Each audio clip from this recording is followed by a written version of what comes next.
A Dirley dispensa apresentações, mas quem precisar, tá lá nos posts que a ABC fez sobre ele, o currículo dele, né? Enfim. Mas a Dirley, fique à vontade aí, caso queira se apresentar também. Tá, boa tarde, gente. Assim, antes de tudo, muito obrigado pelo convite. Muito obrigado você, assim, obrigado, Sinara, obrigado pelo convite, obrigado a você também por tanta generosidade em querer ter essa conversa, esse diálogo, assim. Enfim, eu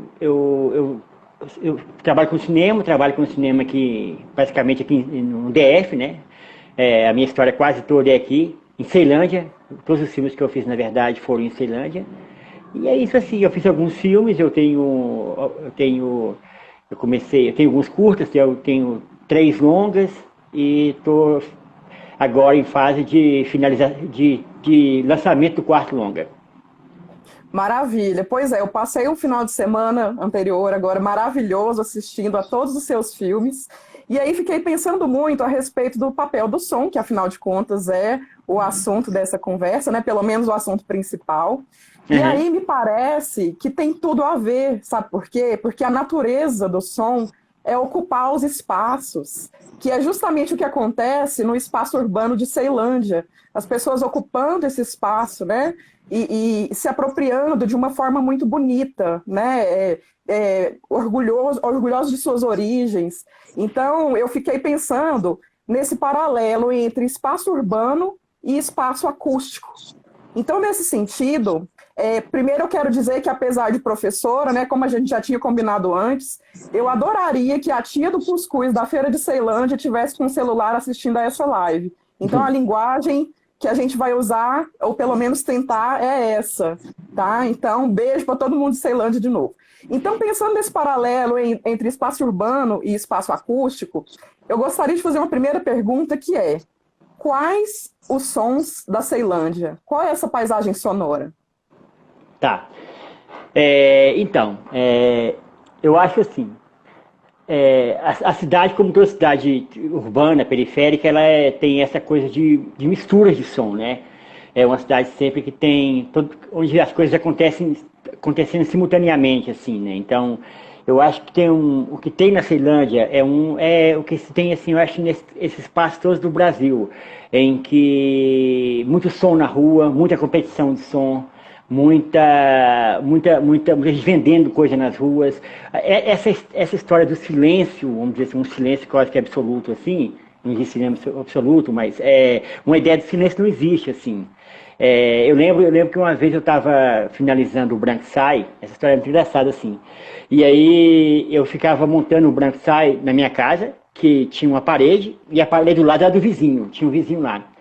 Então eu ficava ouvindo o filme muito alto, porque lá de fora os caras estavam com o som ligado, estavam no frevo, estavam ouvindo, né, dançando, as músicas ligadas todas. E eu lembro que ficava todo dia ouvindo essa música, ouvindo a montagem muito alta. E depois, mais pro final do filme, eu estava com muita noia com a música final do filme. E resolvi tirar ela, para experimentar. E fiquei lá, fiquei ouvindo, terminou o filme. Eu lembro quando terminou o filme, o vizinho do lado bateu na parede. Aí começou a gritar, e a música e tal, né, assim. Eu acho que é mais ou menos assim, sabe? Eu acho que os sons aqui da cidade, é essa mistura toda, assim, vamos dizer assim, não existe muito uma o espaço é também compartilhado pelos sons, quer dizer assim, os espaços coletivos também são compartilhados pelos sons. A rua, então, os vizinhos se comunicam, mesmo não sendo de maneira, vamos dizer assim, de maneira espontânea, mas se comunicam pelos sons. A gente fica, então, a gente acorda com os sons do vizinho também, a gente acorda com os sons, a gente dorme com os sons dos vizinhos. Então, tudo isso eu acho que tem muito a ver também com a ideia de um local, de uma cidade ou de um tempo que o som sempre vem antes pra gente, sabe? O som sempre vem antes da imagem. A gente acorda primeiro com o som. A gente sempre ouve o som primeiro antes de se deparar com a imagem daquele dia, como na rua. Assim. Então você já acorda no primeiro momento, você já entende que vai ter um churrasco do lado, ou que vai ter uma procissão na rua, ou que vai ter alguma festa, ou que vai ter algum jogo de futebol. Então, eu acho que os sons têm essa função, sabe? Essa coisa muito, muito dentro da cidade. Bom, aqui a gente está tentando falar do som em camadas, né, dentro da sua filmografia. Fique à vontade também, tá, para comentar algo sem que eu pergunte, mas a gente estava aí falando de som ambiente, né? E aí eu fico me perguntando também a respeito das músicas, né? Porque existe também uma coisa muito importante nos seus filmes, que são a certos gêneros musicais, né? Como brega, como rap, que faz o seu trabalho ser conhecido em 2005 com o seu TCC. Alô, alunos de cinema, de comunicação que estão aí. Olha onde deu o TCC do Adirley Queiroz em 2005, Rap, o Canto da Ceilândia, né? Lá a gente pode ver um monte de gente do elenco, de equipe, que vai trabalhar com a Adirley por todos esses anos. Estamos aí há 15 anos, né? Completa 15 anos esse filme. E ele me parece, ao reassisti-lo agora, ele me parece ainda mais importante, né, essa reafirmação de uma sonoridade do lugar.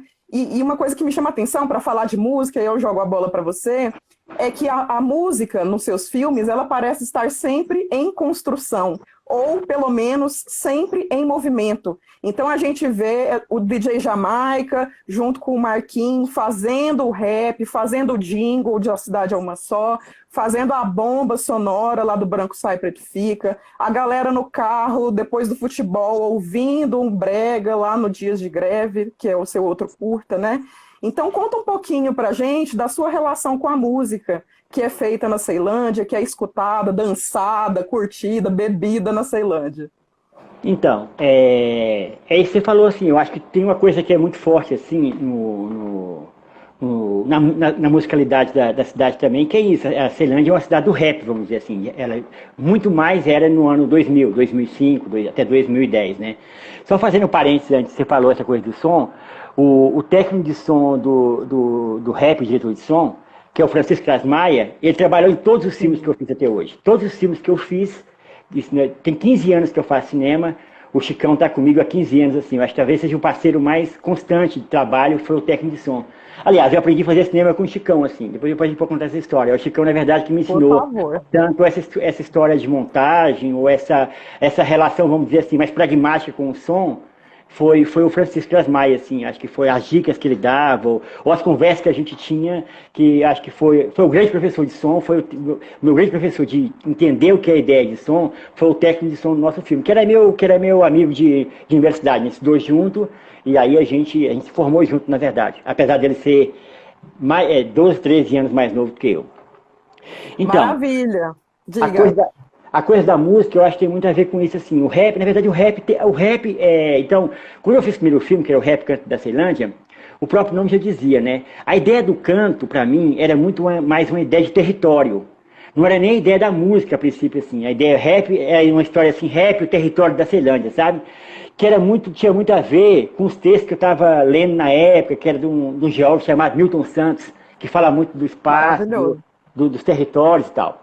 E aquela relação, então, a construção do filme chegou nos 4 personagens principais, que era DJ Jamaica, o X Tucano Negro, que é um artista fenomenal, assim, acho que é um dos maiores, para mim é o maior artista da Ceilândia, é o X, assim, até hoje eu acho que ele é um dos primeiros caras, talvez seja a primeira banda de rap a colocar instrumentos, assim, colocar guitarra, bateria, contrabaixo, foi o X, né? Então, e o Japão, e o Marquinhos, eram os 4 ali, né, que estavam nessa história toda assim. Então, me interessava muito como eles construíam a própria ideia da música. Então, assim, eu digo muito assim, que eu sou muito mais, eu bebi muito mais na fonte do rap que do cinema, vamos dizer assim. Eu aprendi muito mais com o rap do que com o cinema especificamente, assim, porque o rap, ele já desde sempre tentou reimaginar as periferias, tentou fabular, tentou dar um sentido, tentou... uma narrativa versus musicalidade ali que pudesse tocar as pessoas, né? O sentimento da música é muito forte, assim. Os bailes são muito fortes, assim. O tempo que o juntar deles é muito forte.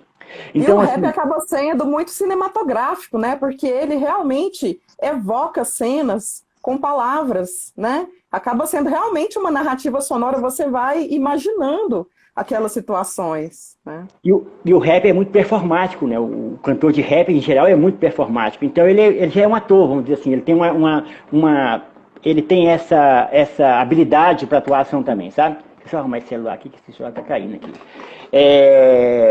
Então, assim, quando você falou da ideia da construção, eu acho que é muito nesse sentido, assim.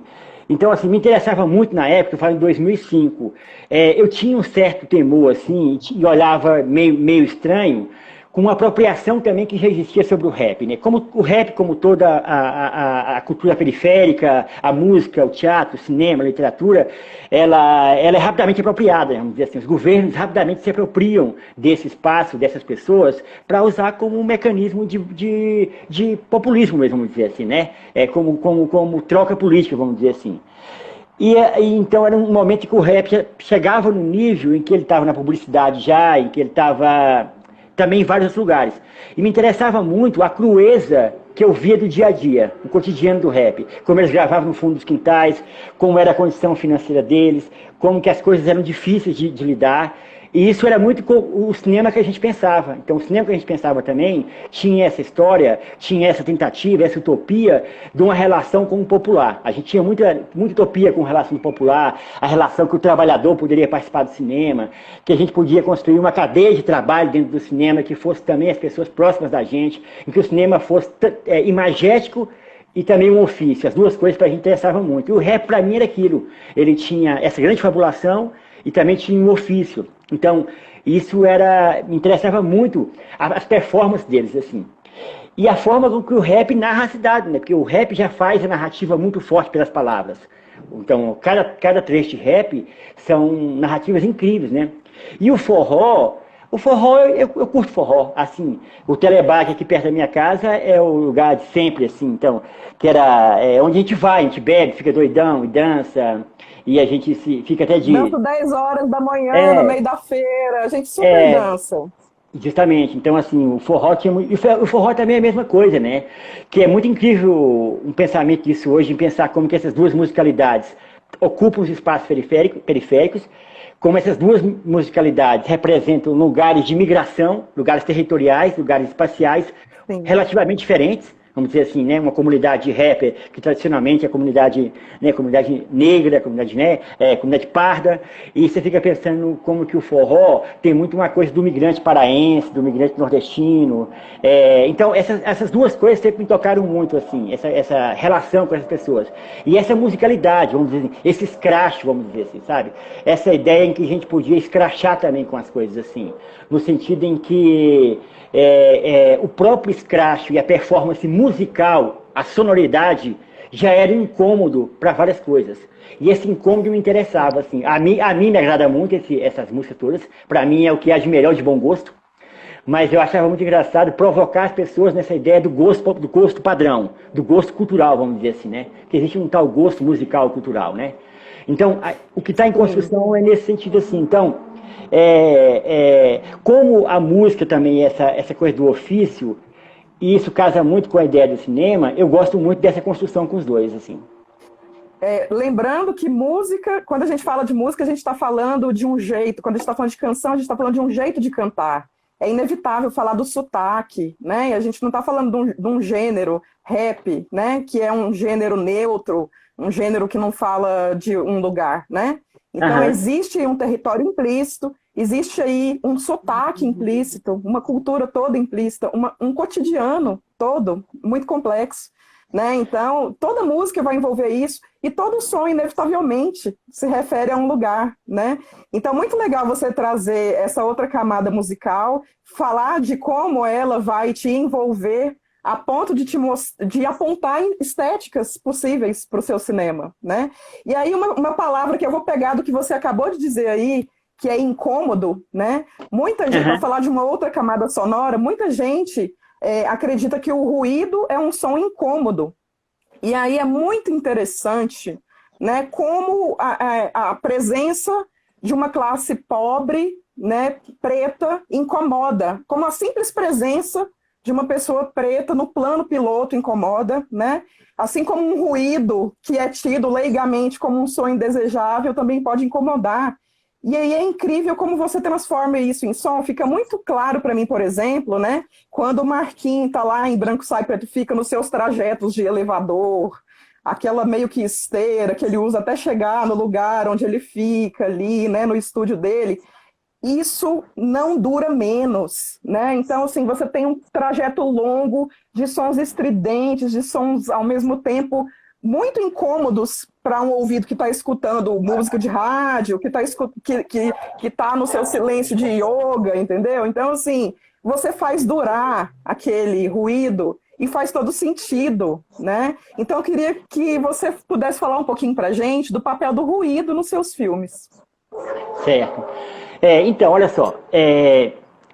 Você falou um pouquinho assim, né? Eu acho que tem uma coisa que é muito. Porque os filmes que a gente faz, a gente, na verdade, assim, trabalha a longo prazo. Os filmes que a gente faz, assim, por exemplo, o modelo de produção da gente é tipo ficar, às vezes, 3 anos num filme, 2 anos e meio num filme, sabe? A gente sai do zero da construção espacial, da construção dos objetos. Depois a gente ainda vai trabalha com dramaturgia. Depois a gente vai. É muito lento. Então é uma equipe muito pequena. Eu ainda acho isso assim. Eu acho que, para mim especificamente, tem vários tipos de filme. Para mim, uma equipe que não cabe no carro é um grande problema, assim. Equipe de cinema que não cabe no carro, para mim é problema, sabe? Então, assim, esse é o modelo que a gente trabalha. 5, 6 pessoas, onde todo mundo faz de tudo e onde a gente consegue ficar a longo prazo trabalhando com as coisas. Então, as descobertas são no filme. Os filmes não partem de um roteiro pré-determinado. A gente não tem um roteiro, a gente não trabalha com essa ideia clássica de roteiro, né? Então a gente tem um argumento, a partir desse argumento a gente tenta um convencimento com a dramaturgia, com os atores. Eu falo muito que isso aí eu chamo muito de uma coisa que eu chamo de etnografia da ficção. Para mim, é etnografia da ficção. Então eu proponho uma ficção aos personagens e a partir daí eu vou documentar, né? Eu vou etnografar, vamos dizer assim, etnografar o processo todo. Então, a gente parte da ideia da crença. A primeira ideia é uma crença, sempre é uma crença. A gente tem que acreditar que aquele universo existe. Tem que acreditar que aquele filme é possível. Tem que acreditar que aquele personagem é um personagem que a gente vai levar durante 2 anos. Vai conviver com ele.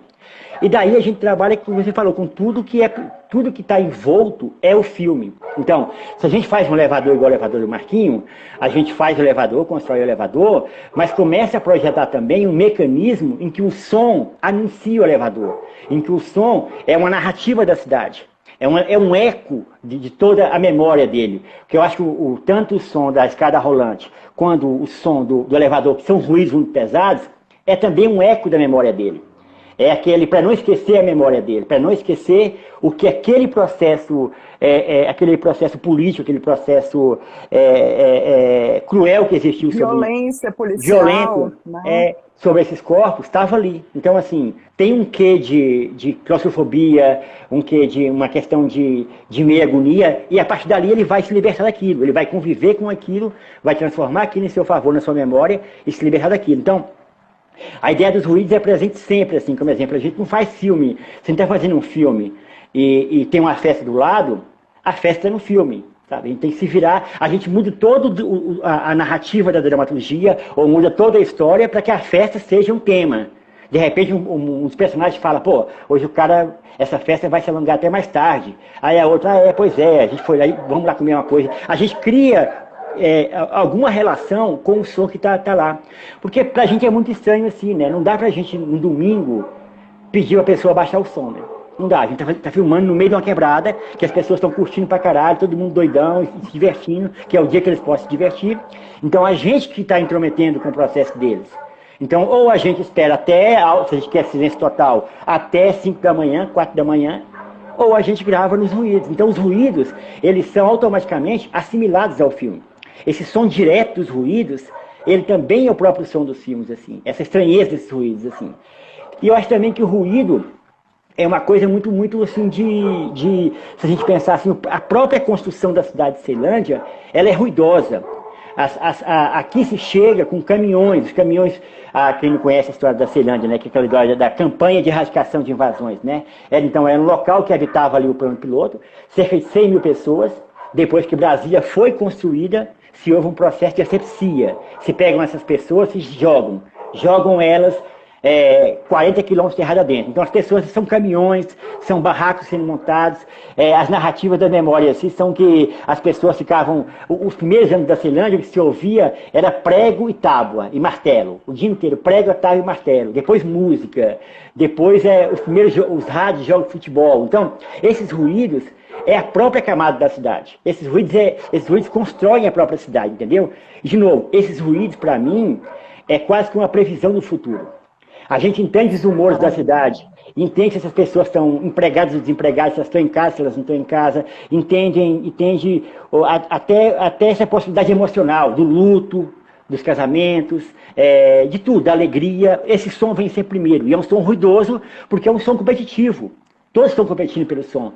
Entendeu? Todas as casas têm um som, ou o som ligado mesmo, do ligado som, ou esses ruídos de portão. E à madrugada, quando esses sons param, esses outros sons naturais, vamos dizer assim, eles acrescentam, né? O abrir do portão, os passos na rua, o caminhar pesado na rua, os carros velhos que não pegam, as pessoas empurrando os carros velhos, os escapamentos dos carros, né, muito alto. Então, tudo isso eu acho que compõe o imaginário da cidade também. Sim, aqui eu vou pegar algumas perguntas, tá? Que o pessoal está comentando, perguntando, começando de trás para frente. Gente, vai mandando aí que na medida do possível eu vou parando e acompanhando.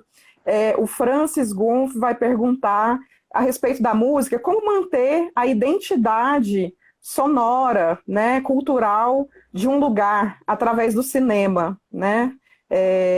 Me diz um pouco mais sobre isso, sobre essa, porque me parece que é uma bandeira, assim, talvez não conscientemente uma bandeira, mas você consegue fazer isso nos seus filmes, né? Então, como que você mantém, reforça essa identidade cultural desses sons aí da Ceilândia nos seus filmes? Então, assim, a primeira coisa, assim, eu adoro o som, assim, é uma coisa que me dá alegria. Então, eu ouço rap e ouço forró, é isso. Eu ouço muito rap, eu ouço muito forró, e ouço no sentido mais espirituoso, assim, tipo, ouço tanto para alegria quando eu tô triste, quando eu tô deprimido, quando eu tô bêbado, quando eu choro com rap, choro com forró, vou pros bailes, choro, vou pro baile e sorrio. Então, essa música é minha existência enquanto prazer. Então, eu não faço pensando que a música vai entrar no filme. Eu já entrei no universo da música há muito tempo. Então, antes da música entrar no filme, eu já entrei na música há muito tempo. Eu convivo com essas músicas assim. Então, de novo, antes de tudo para mim, uma essência de vida. É a minha necessidade de viver. Ouvir esse estilo musical. Ou todos os estilos musicais, mas isso me toca muito. Então, assim, isso, eu acho que vamos dizer assim, essa experiência... Vamos dizer assim, eu queria usar outra palavra, porque honesto é muito arrogante. Vou usar honesto, porque eu não sei outra palavra, vou usar. Mas essa experiência honesta com a música já traz ela enquanto aliada. Você tem um respeito muito grande por isso.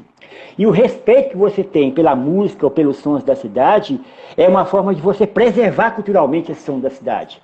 É uma forma de você se aliar desse lugar. Aliado desse modelo de produção, aliado dessa musicalidade. Então, eu acho que essa preservação, ou essa história que as músicas têm, parte deste lugar. E aí também vem um outro momento, em que é um momento em que a gente faz os acordos com as músicas.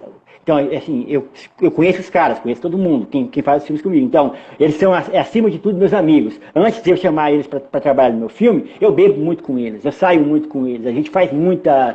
A gente anda de carro noites e noites na Ceilândia, assim, porque como a Ceilândia é uma cidade solitária também na madrugada, e é bom andar de carro, então eu ando de carro muito, muito com eles, assim.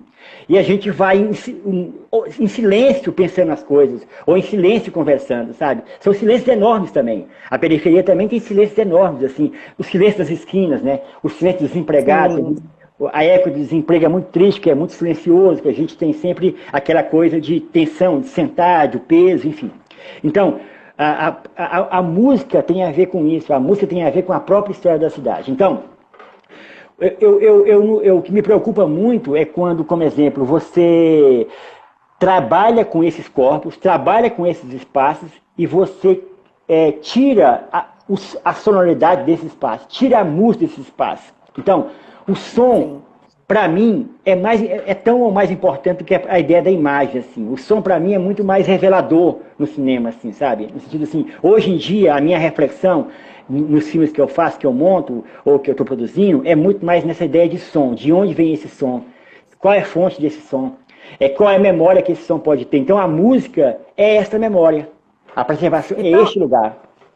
E é tão importante que está na imagem, né? Porque os rappers, os DJs, os compositores estão na imagem, né? Eles têm um figurino, eles têm seus personagens, sua performance. Então, assim, é tão importante que transcende o som e vai para a imagem. Os estúdios estão lá, os equipamentos, as ferramentas deles, né? Então, é muito interessante perceber também essa relação com a imagem, né? Porque a trilha sonora, ela existe nessa relação também.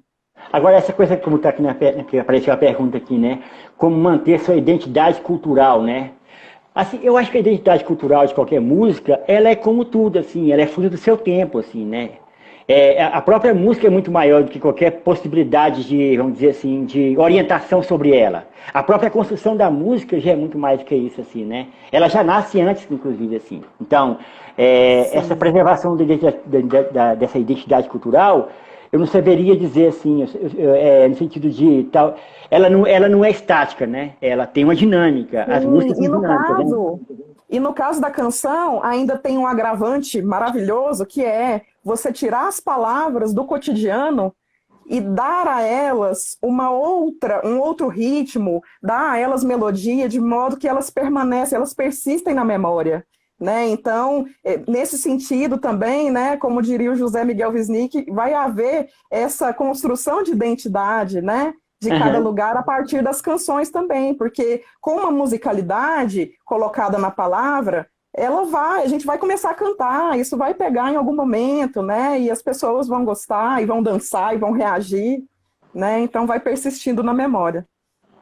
E tem uma coisa também que, assim, que é muito foda, assim, eu acho, quando a gente fala de musicalidade, de sons, e, né, porque os filmes, né, todos os filmes que eu faço, na verdade, a gente trabalha com a ideia do ator não profissional. São raros, um ou outro são profissionais, assim, mas a grande maioria das pessoas são atores não profissionais que vivem na cidade, né, são pessoas que eu convido para participar do filme, que eu acho massa, que eu acho que me encanta, que me seduz. E desde 2005 estão lá te acompanhando, né? Você pode falar, para a gente falar de diálogo, dos personagens, de atuação, né? E voz. Você podia falar um pouco desse percurso, né? De como esses atores não profissionais te acompanham ao longo do tempo, como eles se desenvolvem, como a sua relação com eles também amadurece, sabe? Assim, a ideia do ator não profissional para mim tem muito a ver também com o tipo de cinema que eu faço. Assim, eu não sei se eu sou um cineasta profissional no sentido desse, vamos dizer assim, meu ofício é cinema, eu vivo de cinema, mas eu não sei se eu sou a ideia do profissional no sentido das regras, vamos dizer assim, né? Então, assim, a gente aprendeu junto, desde 2005. Também eu não sabia, quando eu faço meu primeiro filme também, eu não sei absolutamente nada de cinema. Eu comecei muito tarde no cinema, comecei com 35 anos no cinema. Então, assim, até 32 anos eu nunca tinha pego uma câmera, porque não existia câmera em 2002, né? Eu sou de 70, 2002 não existia câmeras tão fácil assim. Então, essa ideia de estar com os personagens também é a descoberta permanente. Assim como eles descobrem o cinema, eu também estou descobrindo o cinema. Assim como eles descobrem como é uma atuação, eu estou descobrindo como é que é a direção. A gente descobriu junto esses dois caminhos possíveis, assim, de direção, de atuação, de finalização de som, de mixagem. Então a gente foi descobrindo tudo, assim. Então, quando eu saí fazer o meu primeiro filme, eu nem sabia o que era gravar som e imagem separado. Eu nem sabia, porque a gente gravava direto na câmera, então som e imagem estavam, né, era junto, era simultâneo. A primeira vez que a gente usa claquete, então, no rap eu nunca usei claquete, assim, né, porque era som ali. Quando a gente começa a trabalhar, a primeira vez que eu trabalho com a ideia da claquete, para mim era um mistério tão grande, e era, vamos dizer assim, uma fantasia tão grande, e era isso mesmo, é como tu descobrir um grande jogo de futebol, descobrir uma grande música, descobrir um grande livro, assim, sabe? A primeira vez da claquete, assim, como exemplo, mudou totalmente a minha relação com o filme. Isso no meu segundo filme. Então, eu fui descobrir essa ideia de separação dos sons mais pragmática só no meu segundo filme, que eu gravo em película, na verdade, assim, que é o Dia de Greve. Eu quero dizer, assim, pra você, assim, A construção foi feita paralela. Então, desde 2005, o Marquinhos estava comigo, o Jamaica estava comigo, o Japão, o X. Depois foi uma assimilação, como exemplo. E o Marquinhos até hoje trabalha comigo. Assim, o Marquinhos está em praticamente todos os filmes que a gente faz juntos. Assim.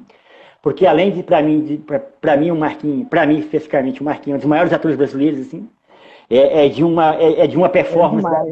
De uma própria performance de dramaturgia assim, incrível. Eu não conheço ninguém no Brasil que tenha um domínio sobre o plano fechado como o Marquinhos tem, a sedução que ele tem com a câmera, Nossa, a imagem dele é belíssima. A leveza que ele trabalha com o corpo dele, sabe? Assim, então, assim, essas pessoas todas tiveram assim, com a gente desde sempre. E não só as pessoas como atores, também pessoas da técnica, né? Os filmes nossos também, as pessoas vão juntando, vão chegando. Algumas pessoas aprendem também dentro do processo do filme. Gente que nunca fez cinema também. Gente que nunca fez cinema, mas se amarra em fazer som, como exemplo. Se amarra em fazer fotografia. Se amarra em fazer um cenário. E aí a equipe sempre foi muito junta. A equipe que a gente fez sempre foi muito junta, assim, né? Então os atores sempre estiveram com a gente, desde sempre. Esse último filme que a gente fez, como exemplo, a gente estava procurando, que era um filme sobre 4 mulheres. E daí... Como é que é o nome, Adirley? Você pode falar o nome? O nome do filme é Mato Seco em Chamas, que é uma co-direção minha com a Joana Pimenta, ela é co-diretora, né? Então, porque alguém perguntou aí dos seus próximos projetos, então já está aí, ó, a resposta. Vai lá, fala aí do... Não, esse último filme, como exemplo, a gente saía procurando as pessoas na rua e convidando ela para o cinema. E aquela coisa, né? Quando você convida uma pessoa na rua para fazer cinema, por exemplo, aí chego eu na padaria para convidar uma menina para fazer cinema. A primeira coisa que ela me pergunta é, então, isso não é pornô, isso não é filme erótico não, é pornô não, né? Porque essa ideia, entendeu? Essa ideia do cinema é uma ideia de tão opressiva no sentido de trabalho, parece que as pessoas de periferia jamais poderiam fazer cinema, parece que as pessoas de periferia jamais poderiam realizar os trabalhos. Então, sempre parece que tem um mais, né? Mais o quê? Mas o que isso sempre tem... parece abusivo, né? É mais uma oportunidade de abuso de alguém da periferia. Mas isso, assim, ao mesmo tempo, assim, depois que a gente consegue se construir enquanto equipe, é muito incrível, porque a gente começa a trabalhar nessas relações todas, né? O trabalho, o corpo, a dança, a musicalidade, a religiosidade, assim, sabe? Por exemplo, eu filmo tanto no Telebar como eu filmo em igreja, assim, sabe? Pra mim é o mesmo respeito que eu tenho, assim. Mesmo respeito que eu tenho em filmar um bregão, em filmar um baile funk, em filmar a putaria, o que seja, é o respeito que eu tenho de filmar um culto evangélico, como exemplo, que é a periferia evangélica. Então, assim, esses sons evangélicos são os sons que permeiam a noite da cidade. Os sons evangélicos são os sons periféricos hoje em dia. Cada esquina tem uma igreja, cada esquina tem um culto, uma adoração, tem uma voz ali clamando por solidão, clamando por angústia, clamando por emprego, clamando por salvação, crianças, velhos, adultos. Então, eu acho que o som também permite a gente olhar com mais respeito esses grandes blocos, né? Não é simplesmente chegar e acusar, chegar e falar, aquelas pessoas estão no lugar errado, são os inimigos. Não tem nada de inimigo, é muito mais nuançado do que isso, é muito mais cheio de camadas do que essa ideia de inimigo e amigo, mas ali existem pessoas de verdade que estão num processo solitário. E, de novo, a ideia do som, elas estão emitindo a voz dela, né? Estão soltando a voz, como a música. O culto religioso é como a música. Você está ali numa angústia, numa vontade de entrar em sintonia com outras coisas também, sintonia com a catarse que seja, com a música catártica, a religião. Então, essas coisas catárticas, elas influenciam a relação nossa com o filme, sabe? Os transes todos, né? Olha, tá pipocando de... perguntas sobre o Branco Sai Preto Fica, então eu vou aqui agora nessa sessão Branco Sai Preto Fica, tá? Pra você ir respondendo aí, e aí você emenda com o que você quiser. A primeira pergunta que surgiu porque o Branco Sai Preto Fica tá na Netflix, né? Como é que é isso de estar na Netflix para você? Essa bomba sonora ocupando os espaços do streaming. Como é que é isso? Como é que foi essa negociação? Como você se sente tendo seu filme lá? Enfim, existe algum dilema, sei lá? Não, dilema não tem não. Eu tenho uma posição muito clara em relação a essa coisa de Netflix e streams, assim. Eu não acredito nisso. Eu acho, como exemplo, que a Netflix veio para uberizar o nosso trabalho, ela veio para colocar a gente num lugar de serviço barato. Dentro desse processo político que existe hoje, todas essas plataformas elas são aliadas do desmonte de uma certa política pública brasileira. Então, assim, eu não tenho simpatia nenhuma com isso, mas é o que tem. Assim, eu não faço filme pensando nem em Netflix, nem em stream nenhum. Eu acho que eu nem tenho perfil para isso, assim. Eu acho que o Branco Sai foi um filme que talvez pela própria, vamos dizer assim, pelo próprio andar dele, para os lugares que ele foi, ele ocupou Sim. esse espaço. Mas ele não foi feito para ocupar esse espaço. O tamanho dos planos, o filme é um filme lento, vamos dizer assim, é quase é uma etnografia, como eu te falei, assim. Então, quando ele para mim não tem, assim, a negociação dele obviamente é feita pela distribuidora, que é a Vitrine. Ele foi para a sala de cinema. O Branco Sai fez, se não me engano, 24 mil, Sim, 23 mil. inclusive eu assisti no cinema em 2014 lá em São Paulo. É, Uma sessão assim, nossa, todo mundo reagindo muito, assim, tipo, vamos tacar bomba em tudo, gente. Sair do cinema então, nessa vibe. ele ocupou esses espaços todos, sabe, assim, de sala de cinema e plataformas. Mas os filmes, o Cidade é Uma Só também foi para a sala de cinema. E o Cidade é Uma Só também, que é 2012. Ele ocupou os Sim. espaços todos, assim, você tem uma ideia? Foi até legal você falar agora, me veio a cabeça. O Cidade é Uma Só, ele faz parte do PAS. Sabe o que é o PAS? O PAS é o Não, o que que eu faço? Programa de Avaliação Seriado da Universidade de Brasília. É a prova de vestibular. Ai, é o PAS! Nossa, você acredita que eu fui reprovado por 5 pontos no PAS, por isso eu não fiz o NB em jornalismo? Você acredita? Olha que Agora eu tô foda. lembrando do PAS, com muito, Pois muito ressentimento. é esse PAS aí. Então, por exemplo, a última pergunta que eles fizeram no filme foi sobre som. Ah, A questão é uma prova vestibular. Eu quero dizer assim, esses filmes sim. circularam em várias camadas. Assim, circulou na universidade, em cineclube, circula por festivais. Então, assim, do Branco Sai não tem problema nenhum. Como eu te falei, eu acho que a Netflix, para mim, a gente podia fazer uma reflexão do que a gente pensa de cinema. Eu acho que a Netflix é Sim. um lugar em que normatiza o cinema. Ele tem a função de normatizar o cinema. Ele tem que é a coisa das séries, é a coisa de uma linguagem única. Eu tenho receio disso, assim. Eu acho que é muito perigoso a gente se balizar. É como o filme, como a música, né? Como se você tem uma banda de rock e você começa a pensar em fazer uma banda de rock só para vender a música, isso não vai acontecer, Pra tocar na esquece isso. rádio. Tem É. uma energia antes que vem. Tem um desmantelo, tem uma bagunça, tem uma anarquia que é necessária, tem um descompasso que é necessário, tem uma sujeira que é necessária, tem uma raiva que é necessária, tem uma vontade de dizer assim, ó, foda-se vocês todos aí com essa porra de cinema também, sabe? Não tô fazendo filme para colocar não tô colocando em filme para colocar em porra de Netflix, nem Amazon Prime, esses caralho de asa todo aí que veio desmontar todas as políticas públicas de cinema da América Latina, não. Vai acontecer? Vai, tá aí, tá. Mas eu acho que assim, é bom a gente refletir um pouco sobre como eles lidam. Sim. Como que eles normatizam, né? A gente tá falando essa coisa de som, essas coisas tudo assim. Pois, as coisas que eu vejo na Netflix assim me dá preguiça, principalmente com o som. É tudo muito harmonioso, é tudo muito dentro de uma escala, é tudo muito dentro é tudo dentro de um pacote, de um caldo. O caldo começa a uniformizar tudo. E quando tu entra nesse caldo uniforme do som ou da imagem, você nunca vai ter possibilidade de fazer cinema autoral. Acabou o cinema autoral nesse sentido, né? Aí, só essa reflexão que eu acho que a gente tem que ter em relação à Netflix. Então é isso. Tá ótimo. Nem me incomoda, eu não estou nem aí se passar, se quiser passar, passa. Mas eu sempre vou falar mal, inclusive. Quase sempre eu falo mal. Aí, Guga Valente, que perguntou isso daí, Guga Valente de Goiânia, considere respondido sua questão. Aí, a Kira Pereira, minha amiga, tá lá na Unila, maravilhosa, professora de som. Aliás, gente, um beijo para todas as lindas e lindos do som que estão aí nos acompanhando, tá? Não vou conseguir nomear todo mundo, mas tá aí meu beijo. A Kira pergunta, primeiro comenta, né? Mesmo linda a presença dessa paisagem sonora extremamente rica da Ceilândia nos filmes, mas fiquei pensando, esses ruídos, entre aspas, chegaram em algum momento a dificultar a gravação? Para continuidade, por exemplo? Então, assim, se a gente pensar no sentido de dificultar, sim, porque obviamente você trabalha, eu não trabalho com roteiro, não existe um roteiro, a gente inventa tudo na hora, tudo é assim, a gente chega, conversa muito, muito, muito e vamos gravar. Então a gente inventa tudo na hora ali, os textos todos são inventados na hora. Obviamente que não tem uma ideia de continuidade do roteiro, da dramaturgia. Então, obviamente, se você tem um texto, um take massa, mas é muito longo, e você quer cortar, e de repente começa um som do lado, aí a coisa começa a ficar meio confusa assim. Atrapalhar não atrapalha, porque eu acho que os filmes são isso, sabe?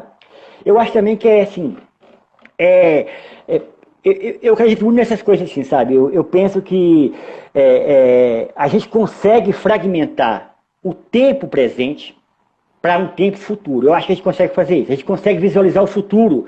Acho que um cinema, se você tiver um pouco de atenção com o espaço que você faz, você consegue visualizar o que vem na frente.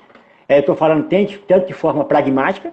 Eu vou, tô aqui, eu observei a cidade, estou olhando a cidade, eu sei que daqui a 2 horas esse cara vai ligar o som no domingo. Porque quando ele chega chapado, ele vai ligar o som. Esquece, ele vai ligar o som e vai ligar o som. Então, ou a gente grava agora, ou a gente grava daqui a 10 horas. Isso é uma coisa de observar de maneira quase de produção. E a outra coisa é pensar que esses sons, esses ruídos, é o que dá, vamos dizer assim, quando falou de identidade, uma certa identidade ao processo. Uma certa, e até um improviso das coisas, assim. Quebra a expectativa, né? Porque de repente também, de repente a gente está falando de um filme que é que tem uma unidade, que tem isso, tem aquilo, e de repente aparece um bregão, aparece uma música evangélica, aparece que não tem nada a ver com, vamos dizer, com o que o filme propunha. A bomba sonora que alguém soltou lá pro seu filme, te deu de presente. Justamente. Então esses ruídos, sim, obviamente, se fosse pensar numa ideia de um cinema muito controlado, sim, obviamente atrapalha. Mas eu acho que a gente tem a possibilidade de trabalhar com esse descontrole. A ideia de descontrole, eu queria chegar assim, não é só uma ideia racional da cabeça do diretor. A ideia de descontrole é uma ideia que passa por toda a equipe. Toda a equipe tem que estar descontrolada. Toda a equipe tem que estar no sentido única, como uma banda de rock, como um grupo de rap. Não adianta nada uma banda estar numa energia e o baterista está lá blasé ou está entediado, né? Não existe isso. Quando a gente está em sintonia, então... contágio, né? É o contrário, justamente. Então, assim, essa improvisação e essa mudança tem que partir de um sentimento da equipe. Então, ao mesmo tempo que o diretor tenta improvisar, que a fotografia improvisa, em que o som improvisa, que os atores improvisam, é o improviso da cidade. A gente tem que estar ali ligado na parada, né? Eu penso assim, uma equipe pequena, principalmente, fazer um filme como uma equipe pequena, não sei, deve ser como dirigir um foguete para a Lua. Quem vacilar, explode todo mundo. É mais ou menos assim, sabe? As relações são muito próximas, sacou? Então, assim, o cotidiano começa, por exemplo, o silêncio se impera. Isso que é a questão. A gente começa a dirigir tanto junto com as pessoas. E depois de 1 ano e meio, se tem um filme, que a gente só olha com a pessoa e fala, vamos... A gente conversa antes e fala, pega o carro e vai. A gente vai atrás. O caminho é este, a gente vai atrás. E os sons também acompanham isso, né? E falando em foguete, João Godoy, maravilhoso ídolo, lá de São Paulo, técnico de som, diretor de som, professor, lindo, maravilhoso, pergunta: como foi o processo de criação da cena da cápsula do tempo no Branco Sai, Preto Fica? Tá.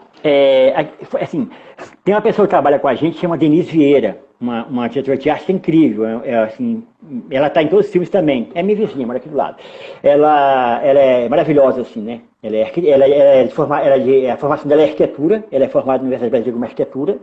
Ela entra nos filmes da gente um pouco, não no começo, mas depois depois de 5, 6 anos, ela está com a gente também. É diretora também, é diretora de cinema, é arquiteta, é diretora de arte, enfim, ela faz um monte de coisa também. Faz de tudo para sobreviver também, e bem feito.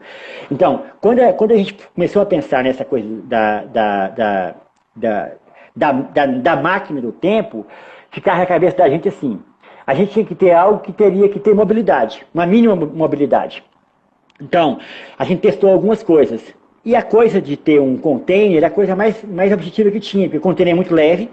A gente podia trabalhar de maneira, vamos dizer assim, trabalhar tudo ali dentro, desde a questão sonora até a questão das imagens. Então, basicamente a máquina do tempo era o quê? Era holofotes, eram as luzes de uma boate dos anos 80, né? E a gente ia lá para fora e balançava. Todo mundo ia para fora e balançava. Então, juntava um monte de gente, balançava, ficava lá balançando. Era maravilhoso. E era muita gente mesmo, que tinha que ter gente para ajudar. Então a gente chamava, a galera estava lá próxima, dá uma empurradinha pra gente aí. Então eles empurravam pra gente e a gente ficava lá dentro gravando. A gente evoluiu no Heróis Brasília, que a gente fez um mecanismo de amortecedor, então isso dava um. A gente aprendeu Uau! inércia. Não, a gente aprendeu inércia. A gente comprou um carro velho. Física. A gente comprou, tinha uma Towner velha. A Towner custou R$ 500 na época, inclusive. Aí, sobre a Towner, a gente pegou várias amortecedores de carro velho. E pronto, era inércia. Empurrava que balançava pro resto da vida. Porque estava sobre, né, uma base, saiu da inércia e já era. E entrava num processo de ficar sempre ali, né? Então, assim, mas no Branco Sai especificamente era isso. E os sons também, da própria lata, eram sons que existiam na mixagem do filme também. Então isso foi pensado depois, ou já havia ideias pré-concebidas? João Godoy complementa a pergunta. Você está falando da máquina, né? Não, Isso, da cápsula do tempo. as ideias são assim, cara, assim, quando o filme surge, não tinha nada daquilo. Quando o filme surgiu, o Branco Sai, era um documentário. O Branco Sai é um edital do DF de baixíssimo orçamento de documentário, era isso. A gente começa a fazer aquele tipo de documentário, assim. Tanto é que o Branco Sai tem histórias incríveis, assim, como todos os filmes meus. Quando chega a prestação de conta, eles fazem comissões, aí eles vão avaliar se é ou não documentário, tem julgamento. É muito engraçado. Fica um monte de gente perguntando, é documentário, não é documentário? Prova que é documentário? Prova que... Sabe? Como que uma pessoa pode vir... numa caixinha, a qualquer custo, tem que estar numa caixinha. Qual é o gênero que eu vou procurar lá na Netflix? Pô?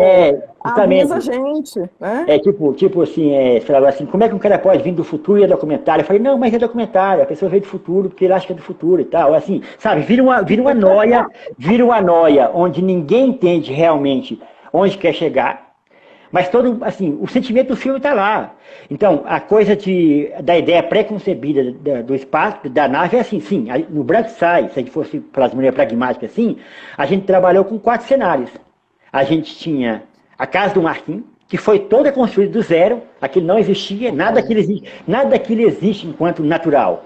A casa do Marquinhos, que a gente foi lá, é a casa do amigo meu, do Yuri, um cara foda aqui de Ceilândia, também que é roqueiro, que também vai muito no ferro, que é fã desde o tempo do ferro. Tá rolando, hein, gente? Tá rolando o festival de rock, que é maravilhoso lá em Ceilândia, né? Não? Cheio de lives nas escolas. Agora não tem aglomeração, mas tá rolando lives deles lá.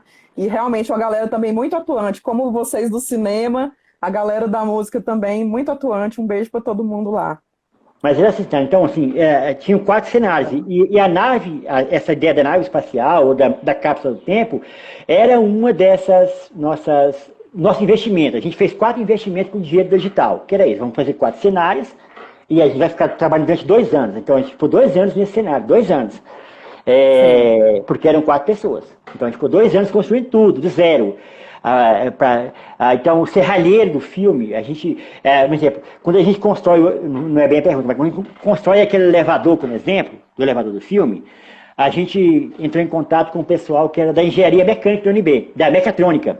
Aí o cara chegou, não sei o que, o prédio não suporta, porque não dá isso, porque não aquilo, fez um monte de cálculo matemático lá e falou, não dá para fazer isso. Aí a gente tinha uma grana, que era 3 ou 4 mil na época, acho que era 4 mil na época. Aí eu chamei um serralheiro da rua e falei, cara, é o seguinte, eu tenho 4 mil, eu comecei com ele assim, eu queria fazer um elevador assim, assado assim, queria fazer uma escada assim, colocar uns ferros assim, assim, assado, eu e a Denise falando, e tenho 4 mil.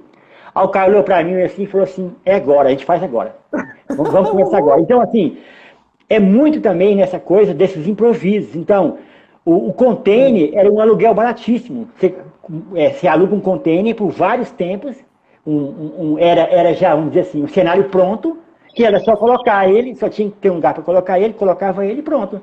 Então, ele foi pensado, durante o filme, a gente pensa então, que existiria um personagem que viria do futuro para fazer como uma espécie de detetive. Como os filmes clássicos, De Volta para o Futuro, esses filmes que a gente via no cinemão todinho, sabe? Todas essas literaturas, Crônicas Marcianas, De Volta para o Futuro, o 984, todas essas literaturas, vamos dizer assim, que lidam com a distopia, com a opressão, com o futuro possível. Então, tudo estava já na ideia do filme. O personagem também entra pra dentro. Né? Não está na realidade nossa, não, só está no filme. Mas é foda isso, né? Mas assim, para aprofundar um pouco mais essa relação entre som e direção de arte, né? Que João Godoy já antecipou com a pergunta dele. Queria perguntar também sobre aquele veículo, que é uma nave, né? Lá no Era Uma Vez Brasília. Gente, tem até churrasqueira elétrica. Quem não assistiu Era Uma Vez Brasília tem um churrasco da hora, que a gente fica morrendo de vontade de comer. lá no meio, que é essa pessoa que saiu de lá do planeta, foi preso e veio matar o Juscelino, mas cai em 2016. Então, me conta um pouco dessa construção, porque lá eu identifiquei, eu não perguntei para o Guile, né? Não perguntei para Camila, não perguntei para ninguém, mas eu identifiquei um som de máquina de lavar, sabe? Baqueta no portão, umas misturas que acabam virando ali uma turbina, algo que faz aquele motor funcionar. Então, falar um pouquinho sobre como aqueles materiais da direção de arte implicam também nos sons, no projeto de som, né, no sound design ali do seu filme. Assim, antes disso, eu queria dizer o seguinte: uma figura fundamental dos nossos filmes é o Guile, o Guile Martins. Assim, acho que o Guile, assim, para mim, o Guile é uma espécie de Buda do som, assim, né? Aquela coisa meio dele, né? Aquela coisa Estúdio dele meio. On, inclusive, né? Estúdio On. E além de ser uma pessoa fantástica, assim, um ser humano, ele é um ser humano, ele é um ser humano fantástico. Então, vamos dizer assim, um homem do som, um homem do cinema. Além de som, ele é um homem do cinema. O Guilherme é um cara do cinema à moda antiga, eu acho, assim, sabe? Ele tem aquela coisa da paixão pelo cinema, da vontade que as coisas construam. Então, o Guilherme me ensinou muito. Na verdade, assim, muito que eu sei na evolução do tempo, assim, por conta do Guilherme, da Camila, né? Camila também, a Camila estudou comigo, me ajudou muito também, assim. Então, e o Francisco Trasmaia, que é o técnico de som, que ele fala que é só som direto, mas ele também pensa todo o som desde o começo. Ele que não gosta de assinar, mas desde o começo ele está ali discutindo o som com a gente. Então, tem o projeto, né?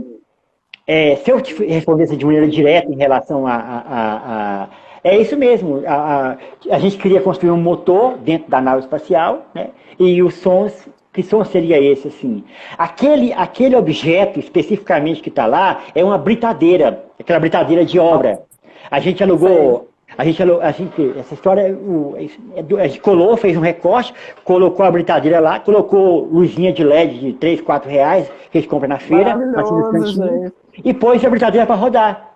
E naquela frequência que ela rodava, aparecia uma ideia que poderia ser um motor da nave espacial. Mas aí tem uma coisa também. E que você falou, sons de baqueta, sons de corrente, porque a gente imaginava que a nave espacial era uma performance, era uma cela.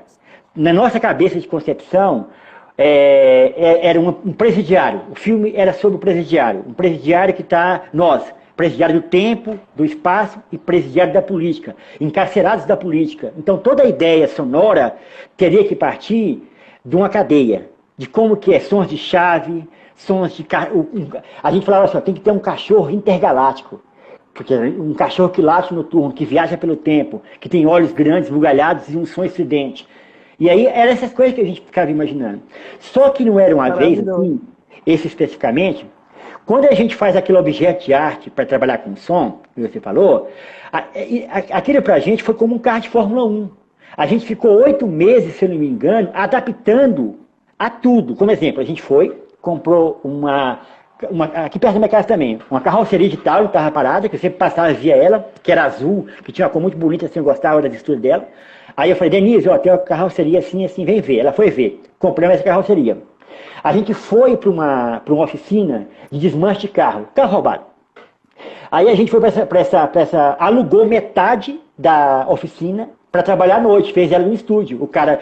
De dia o cara desmanchava os carros dele, e à noite a gente caía para dentro no silêncio e fez uma espécie de mini estúdio na metade do negócio, metade da oficina. Quando a gente caiu para dentro, aí o processo vai se acumulando, é onde eu quero chegar.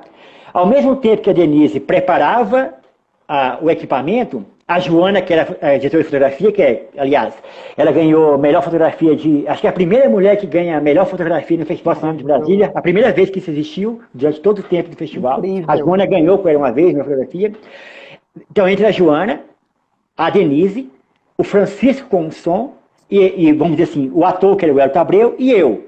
E mais o Franklin, que é o nosso cenotécnico, que é o mesmo cara que atua no filme, é o serralheiro do nosso filme, o grande Franklin é incrível. Como ele diz, ele é o top da galáxia, né? O Frank é o top da galáxia. Assim. Quando a gente entra, a gente vai adaptando durante 8 meses esse carro. Então, bota um objeto aqui. Porque o carro tem que balançar e a gente tem que ter mais ações aí dentro. Então, a gente cria cria, vamos dizer, um banquinho que ele vai para cima e para baixo. Esse banquinho tem que ter um som, porque o som vai ser muito forte. E a gente começa a Tem que trabalhar ter uma muito com o som. churrasqueira, porque ele precisa comer. Tem que ter uma churrasqueira, tem que ter um Itens rádio, essenciais. tem que ter uma música de solidão. Então tudo foi se acumulando para dizer assim, aquele som só existe porque existia uma fotografia e um conceito de arte. Eu quero dizer assim, o conceito de arte sozinho não se sustenta, o conceito de de fotografia sozinho não se sustenta, e nem o conceito de som. Tudo isso é uma articulação que o filme vai dando liga ou não. O filme vai ser bom, não, outra história. Mas para que o filme dê a liga, ele tem que ter esses três conceitos muito, vamos dizer assim, trabalhando simultaneamente. Daí quando eu falo que uma equipe pequena tem essa vantagem, que tudo vira meio que artesanal.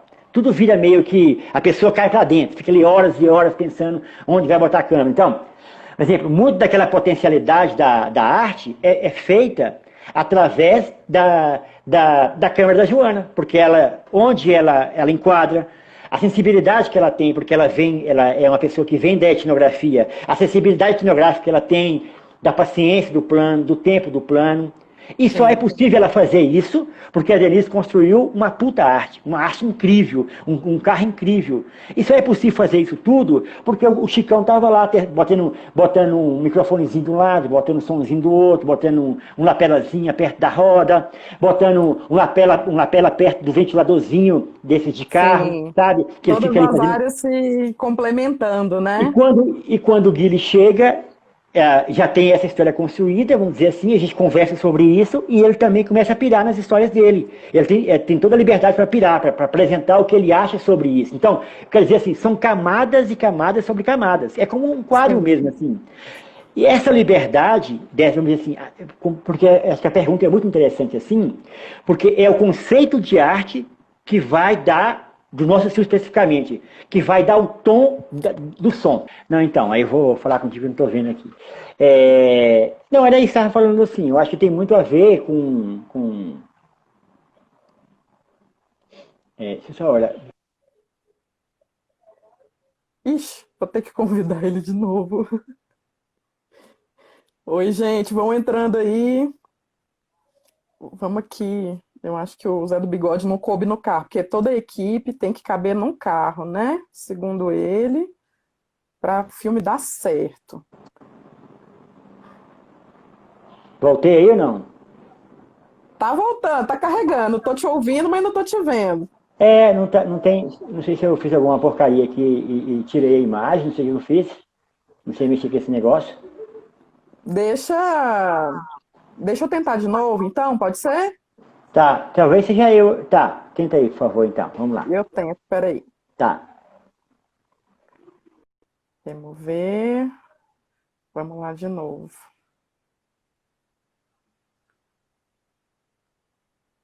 Zé do Bigode. Chega mais. Voltou só som. Agora foi. Foi. A imagem tá aí. Imagem e som. Imagem e som. Bora lá. Tá. Eu não tô me vendo, não, mas não faz diferença, assim. Eu não tô te vendo Estamos aqui. te vendo. É, Vocês é. estão vendo, povo? O povo que tá aqui na live. Mas você tá bonito, tá bem penteado, tá Não, bem então tá nutrido, ótimo. tá tudo bem. Manda Então tá, bala. então tá ótimo. Se eu tô bonito, tá bom. Deixa eu te falar, então. A gente tava falando daquela história da nave, né? É isso? Era de quem mesmo?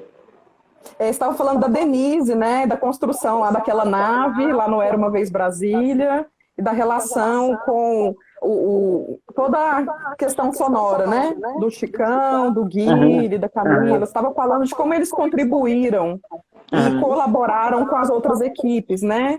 Da arte, da foto. Se quiser complementar. Não, era isso assim, então, porque para dizer que daquela construção que existiu lá, toda aquela construção que existiu, só existiu porque ela estava uma espécie de conjunto, sabe? De novo, assim, a potencialidade da arte tem a ver com a forma que a Joana Pimenta filma, como exemplo. Se fosse outra pessoa, seria outra imagem. Eu quero dizer assim, se fosse outra pessoa, era outro som. Vamos dizer assim, essa autoria que é importante. Então, a autoria sonora é muito importante, né? A gente trabalha junto, tem uma ideia coletiva da concepção do som, obviamente, que constrói, mas tem uma autoria sonora, uma autoria de um diretor de som por trás daquilo lá, que é fundamental, assim, sem isso não existiria aquilo lá, né?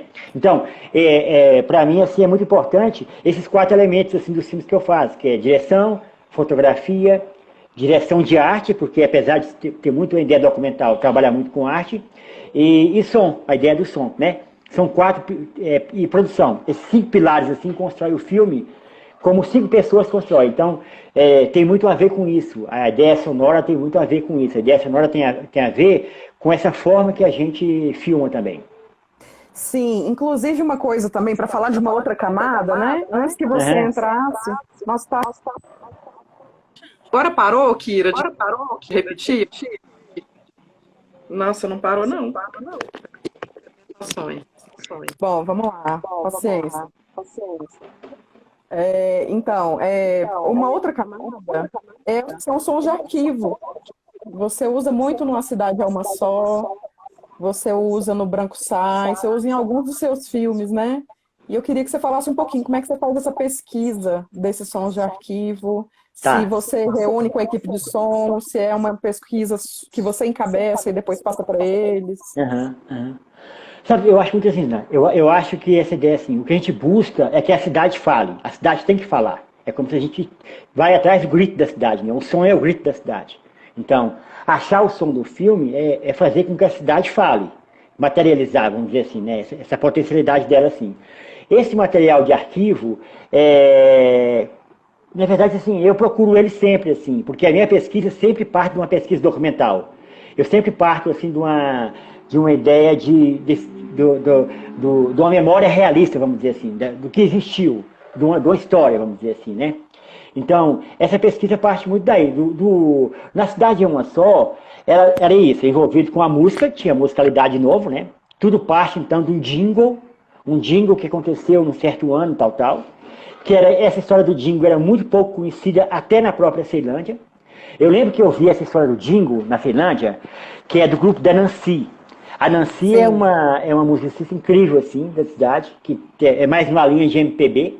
Ela é muito incrível, assim, que ela é uma poetisa, e estou falando dos anos 80. Eu lembro que nos anos 80, 84, ela e mais 2 mulheres, era a Nancy e a Revassi, quem era a outra, elas entravam nos bares, que era predominantemente espaço masculino, falavam as poesias, falavam um monte de coisa, cantavam. Então, me impressionava muito a figura delas, assim, achava muito incrível aquelas mulheres, sabe?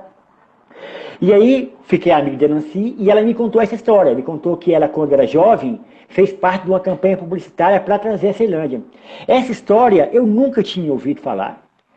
Ninguém na cidade que eu conheça tinha ouvido falar. Mas eu achava a história mais incrível do mundo. Eu falei, cara, essa história é muito incrível. E daí a gente começou a trabalhar com essa história dela. E eu comecei a procurar materiais de arquivo, a memória, essa memória. Onde estaria essa memória? E a gente não achava essa memória, obviamente. Não existia essa memória. Chegou um ponto, inclusive, que eu achava que a Nancy estava mentindo. Aí eu falava, cara, é a mentira mais incrível do mundo, vamos nessa. Essa mentira é melhor que a verdade. Então, assim, e a gente começou a tratar com essa ideia como se a Nancy tivesse imaginado que naquela época ela tinha cantado, quase com alucinação. E isso o filme começou a trabalhar nessa linha. E era muito bonito isso, na verdade. E rola essa repetição desse jingle, né? Com variações ao longo do filme inteiro, esse jingle tá lá, né? Como um jingle de fato. No quarto final do filme, a gente teve acesso a esse material de pesquisa. Achou, de fato existiu aquilo. Achou um jornal. Uma semana todinha do Correio Brasiliense que falava da campanha, do jingle, tudo. A gente não acreditava, cara, era verdade essa porra mesmo. Ó, que incrível da porra, assim. Era muito incrível, assim. E aí, como a gente não tinha memória desse jingle, a gente pediu ela para cantar e pediu ela para... Como é que foi isso? Então ela meio que representou como que ela pensava que esse jingle poderia ser, né? Então ela começou a cantar a música que ela lembrava na cabeça dela. O jogral. Então a gente foi para uma escola pública da Ceilândia, e que já existia um jogral, e a gente trabalhou com aquelas meninas para que elas representassem aquele momento, assim, e trabalhou com texturas sobre texturas para chegar mais ou menos a uma imagem de vídeo de arquivo, né? Vamos dizer assim. E o som do arquivo também. Então, toda essa pesquisa sonora é a alma do filme, na verdade, né? Ela cantando também faz parte dessa ideia do filme, assim, né? O jingle também da campanha publicitária, da campanha política. né? A gente está falando de 2012, né? Então, assim, e foi gravado em 2010/2011. Então, naquela época, assim, quem estava gravando aquilo lá, como é engraçado as coisas, assim, né? Como é engraçado essa apropriação populista, assim, né? Porque a apropriação da política também é muito louca, né? Se a gente pensar nos tempos de hoje. Os tempos imagéticos de hoje e sonoros de hoje, para uma relação de periferia, é uma apropriação cultural que a direita fez sobre símbolos históricos da periferia. Essa é a grande questão, como eles lidam com isso. Lá em 2012, o nosso jingle já tocava em todos os assuntos. Era revólver, tinha som de tiro, falava muito palavrão, a gente falava que ia pra rua quebrar tudo, fazer tudo. Tinha um tom anarquista, vamos dizer assim, um tom de... E era uma época que o PT era quase que intocável nesse 2012, né? Era uma época, assim, vamos dizer assim, do auge petista, assim. E a gente estava fazendo um filme que questionava o lugar para onde o PT estava indo, para onde esse PT poderia ir desse jeito. Quando você faz tantas conciliações de classe, quando você se fecha com todas as ordens políticas, com o centrão, isso vai dar merda. Se você se colar tanto com o centrão, vai dar merda. Então, era isso que a gente estava falando no filme. E hoje, se eu olhar como exemplo assim, o que toda essa política sonora da direita, da extrema-direita brasileira, toda essa política sonora bolsonarista, foi buscar isso nas esquinas periféricas.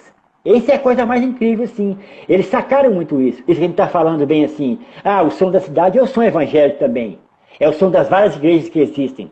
O som da cidade são tiros à noite. Há muitos tiros à noite. A gente não sabe se é tiro, a gente não sabe se é foguete, mas essa ideia do pipoco, a gente fala que é papoco, né? O papoco, os caras da rua falam isso, deram os papoco ali. Essa ideia do papoco é muito louca. Então, isso também constrói o nosso imaginário. Quer dizer assim, o nosso corpo histórico é formado por esses elementos. Que hoje, num contexto cultural e político de hoje, pode ser até, vamos dizer assim, agressivo, politicamente incorreto. Mas essa memória não pode ser retirada desses corpos periféricos, que têm mais de 30, 40 anos. Isso é uma coisa muito doida. Esses corpos periféricos que têm essa memória sonora no corpo, é justamente o que foi usado na política bolsonarista. A coisa é quando eles chegam nos policiais militares. Quem são os policiais militares? Os policiais militares, em geral, são corpos periféricos. São homens de periferia, entendeu? Que tem o fascínio pelo tiro, o fascínio pela religião. Então, onde eu quero chegar? Que existem muito mais complicações, que para o cinema é incrível. Essas complicações para o cinema é a coisa mais rica que existe. Se a gente estiver minimamente atento a essas complicações, a gente consegue achar tantas outras construções sonoras, identidades sonoras. Então, o que a gente está falando é isso, assim, se a gente sair com essa ideia preconcebida da moralidade e de uma certa integralidade política, como se fossem dois monolitos, esquerda e direita, ou bem ou mal, a gente não faz filme. A gente faz peça publicitária, ou para a direita ou para a esquerda, mas é uma peça publicitária. É uma peça aséptica, uma peça limpa, uma peça em que não vai ter força nenhuma de memória, de capilaridade de circulação. Então, quando você fala da pesquisa, para mim tudo isso é pesquisa. Quando da Cidade de uma Só a pesquisa foi essa, do Branco Sai Preto Fica, era uma pesquisa específica sobre os anos 80 na Ceilândia, em que a Black Music que era fundamental. O rap na Ceilândia era o segundo, o rap era o segundo centro brasileiro, perdia só para São Paulo. Mano Brown, os Racionais, tocaram no Quarentão o primeiro disco, naquele baile. Um dos primeiros lugares que os Racionais vêm é no Quarentão. E tantos assim que passaram por aqui. Então, assim, aquela memória do Quarentão era uma memória que envolvia uma coisa saudosa, vamos dizer assim, né, de um saudosismo daqueles anos 80, que conflituava com uma política que era o Rock Brasília, porque existia uma coisa chamada Rock Brasília que estava em outro lugar. O Rock Brasília era um rock basicamente feito por uma classe comunidade brasiliense, homens brancos. Rock Brasília era homens brancos brasilienses em geral, né? Assim. Do plano. Do plano piloto. Não estou nem só colocando a questão. Eu não gostava tanto assim, mas ouvia. Mas não é essa a questão. Isso não interessa nada. Eu estou dizendo o que isso representava em termos dessa política. O que era essa política? Então, o Quarentão é um lugar que deveria ser silenciado. porque era uma música que não estava dentro dos padrões de uma elite branca, de esquerda, inclusive. Era uma elite branca de esquerda que estava lá. Naquela época era a elite branca de esquerda, que lutava contra a ditadura militar, que lutava para abertura política, tal, tal. Eu quero dizer assim, nós, nessa nossa arrogância política e nessa arrogância racionalista, objetiva, a gente perde a sensibilidade que o cinema tem que ter. Porque eu acho que o cinema é a experiência, é a memória e é o erro. O cinema é o erro. No sentido não que o erro é bom no cinema. A coisa de, como de novo, a coisa do acorde, do errar o acorde e virar 3 acordes incríveis, né? Sabe, tipo, Ramones, talvez errou e deu certo e agora vai ser isso. Agora tipo assim, não é bem isso, mas agora é esse que cola, é esse que tá bonito, dá energia. Eu quero dizer assim, se o cinema não se permitir essa experiência, o cinema não tem espaço nenhum nesse mundo contemporâneo. Ele não tem espaço nenhum que não seja experiência afetiva. Ele vai virar outras coisas, que é tão legítima, que as pessoas têm o direito de fazer o que quiserem, mas ele vai muito para o lado da publicidade, do controle, da asepsia. O cinema enquanto controle aséptico. Isso, para mim, no tipo de cinema que eu faço, eu não tenho vontade nenhuma de fazer isso. Se for fazer isso, eu prefiro vender, como eu já fiz na minha vida, vender chocolate, vender balinha na rua, laranja, dar aula particular, virar radialista, que eu gosto muito de futebol, comentar futebol, aqui no time do Ceilândia Esporte Clube. Qualquer coisa eu faço. Jogador, né? Fui jogador de futebol. Que maravilha! E aí, quando que veio isso? Você falou aos 30, né? Que você começou a sua formação em cinema. Como é que era isso para você? Você já morava na Ceilândia, né? Imagina. Então, como é que era isso? Atravessar a Ceilândia, ir para o plano? Como é que era essa realidade? Eu moro na Ceilândia há 46 anos. Eu cheguei aqui em 74. A Ceilândia é de 1971. Eu nasci em 1970. Era do interior de Goiás, aí perto era de uma cidade chamada Morro Agudo de Goiás, que é aí perto de Rubiataba, Séries, mas nessa área aí, né? Que também é perto de Goiás Velho, assim, naquela região ali, que era um município, um micromunicípio, que até hoje é pequeno, mas na época tinha 1000 habitantes quando eu nasci lá, era uma roça, vamos dizer, chamava de roça, que eu acho maravilhoso, acho incrível, é um lugar lindo e maravilhoso, porque eu vou sempre para lá. Eu sou goiano, vamos dizer, sou goiano do pé rachado, né? Sou o famoso goiano do pé rachado. Eu sou do pé hidratado, se você é do pé rachado, o problema é seu. Eu sou goiano do pé rachado, assim, do centro do rachado, assim. Aí, o que tinha de muita loucura assim, então quando a gente cheguei em 74, e chegando em 74, eu morei todo esse tempo em Ceilândia. Eu fui para a universidade com 28 anos. Antes de ir para a universidade, eu fazia, obviamente, como todo mundo, várias coisas. E uma dessas coisas era jogador de futebol. Então eu parei de jogar bola com 24 anos. Eu joguei bola como profissional desde os 15 anos de idade. Eu recebia para isso, desde 15 anos de idade. Sempre um time pequeno, ganhando muito pouco, mas eu convivi no universo de futebol durante 9, 10 anos. Aliás, o lugar que eu sempre falo isso, os meus sonhos noturnos são com futebol, não é com cinema, assim. Eu acho que eu vou morrer infartado à noite, porque eu não tenho mais idade para correr à noite. E meu sonho é muito intenso à noite. E óbvio que eu vou morrer infartado à noite. Vou infartar a hora pensando que eu jogando futebol. Então, assim, quando eu vou para a universidade, se você falou, é na universidade que eu entendo toda essa história do que seria a Ceilândia. Porque eu sempre vivi na Ceilândia, só que quem mora no lugar, todo mundo sabe disso, a gente não está aqui fazendo uma racionalização, um pragmatismo sobre o que é Ceilândia. Ninguém faz isso. A gente conta histórias, a gente fala, a gente tem uma solidariedade nas histórias. Através da história do outro, a gente ganha força para viver isso. Se um cara está desempregado, você encontra ele, e depois vocês vão para a mesa dominó e jogam um dominó, depois tomam uma cerveja, fica bêbado, vai para casa caindo, mesmo desempregado, também é uma forma de você estar solidário com o outro. Você compartilha a sua história, uma ideia comunitária. Quando eu fui para a Universidade de Brasília, eu fui em 98. Então, assim, eu fui por um acaso. A universidade para mim foi um acaso. O cinema para mim foi um acaso. Eu nunca na minha vida pensei que eu poderia fazer cinema. Eu nem pensava, não fazia parte dos meus planos, assim. Eu não era um cinéfilo.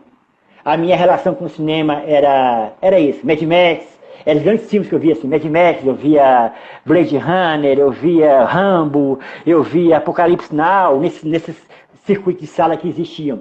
E na Ceilândia tinha uma sala de cinema. Tinha duas, na verdade. Que era a clássica Sex Karatê. Passava uma sessão pornô e passava uma sessão Bruce Lee. Então todo mundo na cidade, a nossa cinefilia era sexo e karatê, era pornô e karatê, era isso que a gente via. Era essa a formação cinéfila que eu tinha, assim.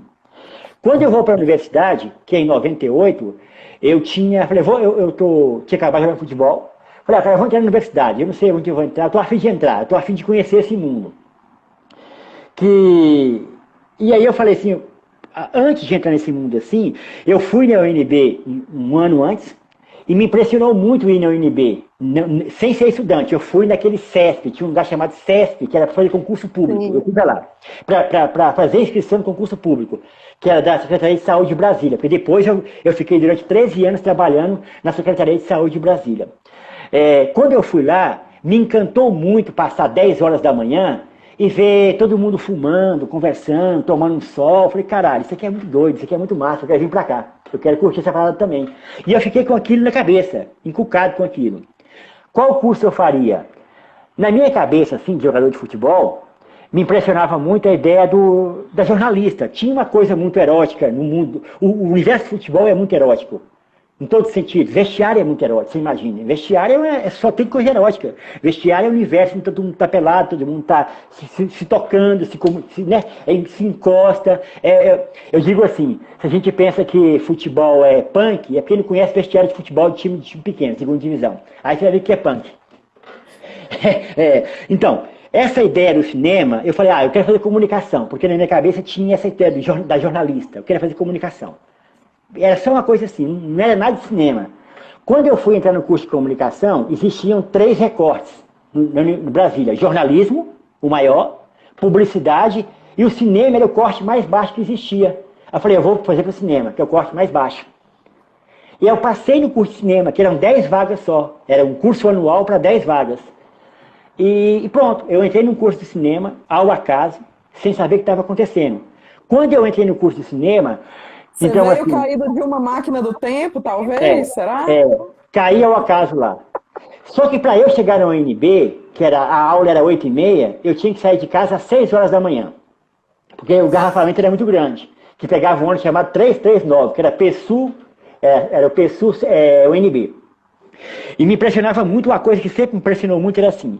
Quando eu pegava esse ônibus às 6 da manhã, um ônibus lotado, muito cheio, e cruzava a Brasília toda, né? Pegava engarrafamento todinho aqui. Não existia mão dupla, não existia uma pista liberada, era só uma pista, então a gente ia ali. E era muita gente. Quando esse ônibus ia chegando em Brasília, e todo mundo falando muito alto, a gente jogava um dominó no ônibus, jogava baralho, ouvia rap, cantava, vendia balinha, então tinha uma coisa muito doida. É um ecossistema particular, né? Total, assim. E ao mesmo tempo muito tenso, que as pessoas cansadas, uma viagem muito longa. Quando esse ônibus se aproximava da Universidade de Brasília, ele começava a se esvaziar. Quando ele chegava na Universidade de Brasília, que era a última parada, tinha 3 pessoas. Aquele choque dessa experiência foi muito forte para mim. Aí eu entendi, na verdade, que a gente estava fora da universidade pública. Entendeu? Eu só entendi com 28 anos. Entendeu? Eu já era um cara velho já. Eu entendi, na experiência do corpo meu, de como o processo era tão perverso.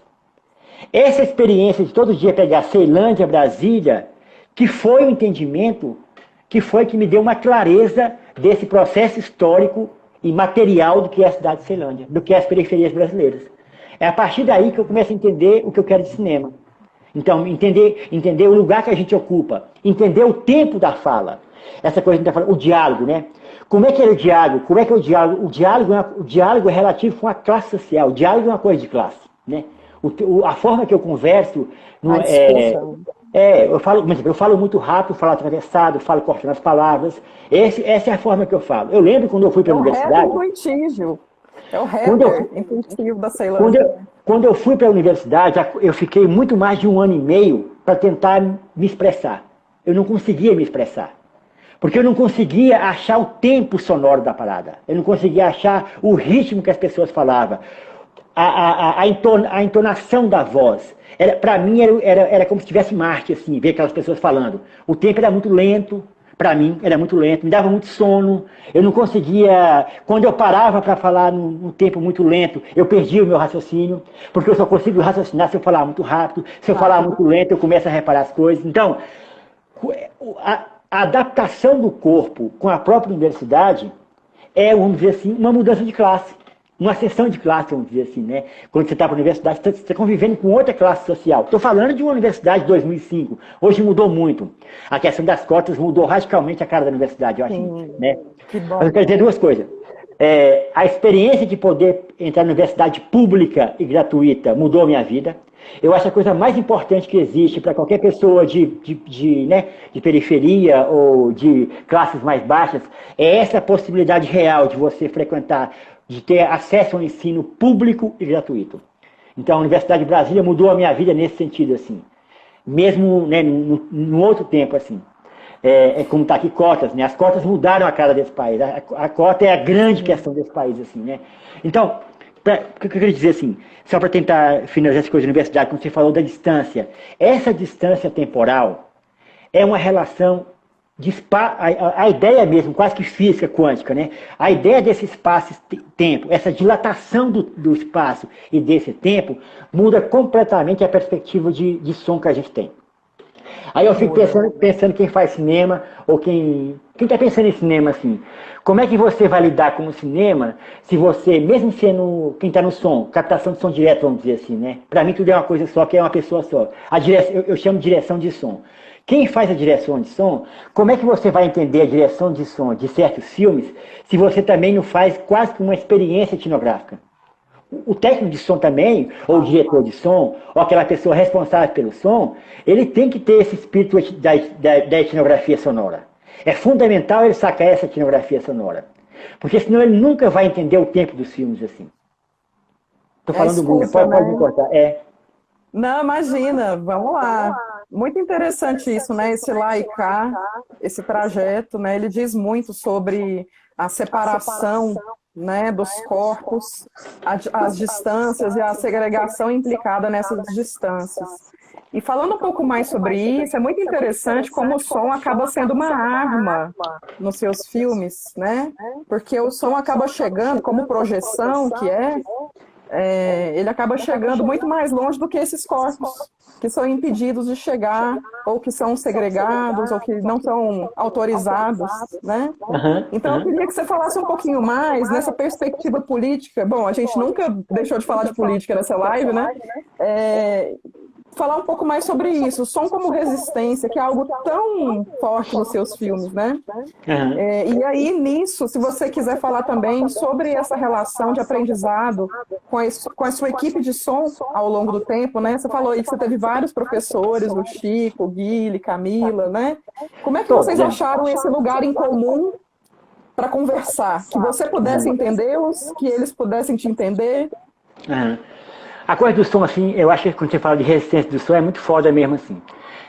Pra mim assim, quando eu jogava futebol, a primeira disputa que tinha pra mim era na arquibancada. Quando o cara joga futebol, mesmo time pequeno com pouca gente, o primeiro sentimento que ele tem é o grito. Ali muda a relação energética dele. Então, assim, ele começa... Quando você joga futebol, como exemplo, dentro de um campo de futebol, você é guiado pelo som da bola. É quase que você repete tantos exercícios que é mecânico. O insight vai vir a partir do som. O insight dos grandes jogadores, que eu nunca fui. Eu fui um jogador mediano, carregador de piano. Batia, dava muita porrada, corria muito, bebia muito, comia muita carne. E era um péssimo jogador, era um péssimo profissional. Como sou um péssimo profissional desde sempre, assim. Mas, assim, uma coisa que tocava isso era a ideia do som. Sabe, você repetia tanto um exercício que você tinha o sentido de onde a bola estava, de onde o marcador estava. Então, o som sempre é muito presente. Quando eu fiz a primeira comunhão também, tinha muito isso. A ideia de desafiar o padre pelo coral, desafinar o coral. Quando eu, na escola, como exemplo, você falou isso agora, tá parecendo psicanálise, mas eu nem lembrava disso mais. Na escola, como exemplo, eu lia mais na frente dos outros e atrapalhava toda a leitura, entendeu? Estava todo mundo lendo, eu começava a ler mais rápido e tinha que sair da história. Então, sempre essa coisa da composição coletiva do som sempre me tocou muito. E o rap é muito isso, né? É uma composição coletiva do som. É muito improviso. E esse desafio, e essa mistura. Um exemplo, quando a gente fazia o Branco Sai, e tem a dança do jumento, que era Nossa, assim, gente, eu né? amo essa cena, meu Deus. Que tem a dança de jumento, que é a família é uma família toda ali, assim, era muito tenso, assim, porque para a maioria das pessoas é uma espécie de mau gosto, né? É como se a gente quisesse criar uma hierarquia sonora. Quando eu falo hierarquia, é uma hierarquia política e econômica também, não só uma hierarquia de gosto, né? Totalmente. Da ideia do gosto. Então, me toca muito, me sensibiliza muito mais o que eles chamam de mau gosto. O que eles chamam de mau gosto é o que eu acho que é bom gosto. Então eu tô errado nessa bússola, assim. O que eles estão chamando de mau gosto é o que me toca no cinema enquanto bom gosto. E se é para ter um lado, eu sempre vou estar do lado dos meus personagens. Eu sempre vou estar do lado daquelas pessoas que eu filmo. Não me interessa se elas estão falando verdade, mentira, não me interessa o que elas fez antes. Se elas vão numa aventura comigo no filme, eu estou do lado delas. Então, essa resistência sonora tem muito a ver com isso também. Porque você imagina, quando um filme dá certo, se um filme der certo, aquele personagem que é o músico, ou que é o Marquinho, ou que é o Bob, ou que é o Jamaica, quem que seja, eles entram com uma potência muito forte. O cinema potencializa também esse lugar do intérprete musical, ou da musicalidade. Ele cria uma identidade muito forte, um respeito pela cidade. Quando a gente fez um filme chamado Dias de Greve, eu até te falei isso assim, a gente fez todo o filme, eu queria que o filme fosse todo brega, na ideia da brega. Era um filme feito em película, na época, assim. A gente filmou em 16. E quando eu fui tentar colocar música, eu peguei o copião, a ideia, um antigo copião, projetei na parede pro maestro, Fernando Lima, que é um cara que tinha uma gravadora, que tinha um estúdiozinho pequenininho, de brega. Ele compôs as 3 músicas em 1h30. As 3 músicas do filme são compostas em 1h30, assim. Em que ele via as imagens, tinha um sentimento em relação da imagem, e era em freestyle. Ele colocava a base dele lá, o tecladozinho, o cara estava na guitarra, e ele mandava ver. E para mim é muito emocionante. Quando esse filme, como exemplo, passa na Ceilândia, o que toca mais as pessoas é a música brega, é incrível. Nas escolas públicas, você vê assim, gente de 15, 16 anos. A relação da letra com a relação da imagem, com aquela musicalidade, toca as pessoas. Mesmo as pessoas que não têm, vamos dizer assim, uma iniciação naquelas músicas. Então, assim, dizer assim, a potência que o som tem é uma coisa inacreditável. O som tem uma potência de memória também, uma memória, vamos dizer assim, quase que, né, regressiva, assim, a memória mais que está lá embaixo mesmo, assim, vamos dizer assim, as primeiras memórias que a gente tem, né? Aí você lembrando de coisas que você nem imaginava lembrar no meio dessa live, né? Aí pra gente você não deixar mentir, né? O poder do som e da escuta. E essas pessoas que você falou tem muito a ver com isso, assim. Eu aprendi, obviamente, muito com elas, assim. Essas pessoas que fizeram filme comigo, todas elas gostavam muito de som.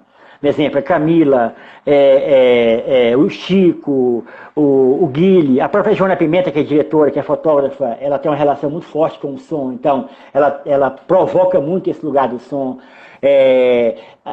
As 2 pessoas que estavam trabalhando com a gente, que é o Douglas e a Natália, que é muito incrível também, o Douglas e a Natália, eles fizeram o primeiro curta que eles fizeram na vida, eles vão passar agora em Gramado, inclusive, assim.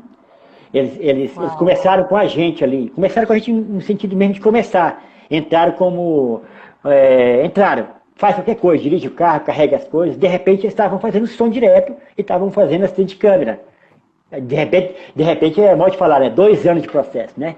Eles estavam lá fazendo isso. Então, eles já têm essa sensibilidade muito forte com o som, assim, essa coisa de entender que a cidade primeiro se manifesta pelo som, sempre é assim. Não adianta a gente escolher uma locação se a gente não entender que som aquela locação tem. Estou falando no tipo de filme que a gente faz, né? Sim.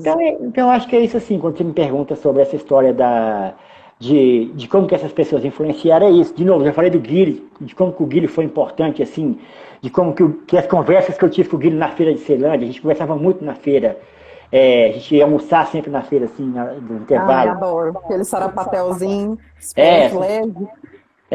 Buchadinha de bode, sarapatel, né? Uma rabada, era incrível. Daquele solzinho cabuloso, era muito bom. E aí, assim, essas conversas que eu tinha com ele, porque é aquilo, o Guilherme tinha essa questão, que era uma questão, como eu disse para você, a relação dele com o som é quase espiritual também. E não é no sentido espiritual. Eu acho que é metafísico, assim, tem uma coisa metafísica nele que está além de uma certa, de uma relação objetiva, sabe? Porque é muito mais do que a objetividade. Quer dizer, é isso assim, a ideia do cinema é muito mais do que uma ideia clássica objetiva. A metafísica é importante, o sonho, a ideia do sonho é importante, o irracional é importante, esse sentimento primário que a gente tem é importante.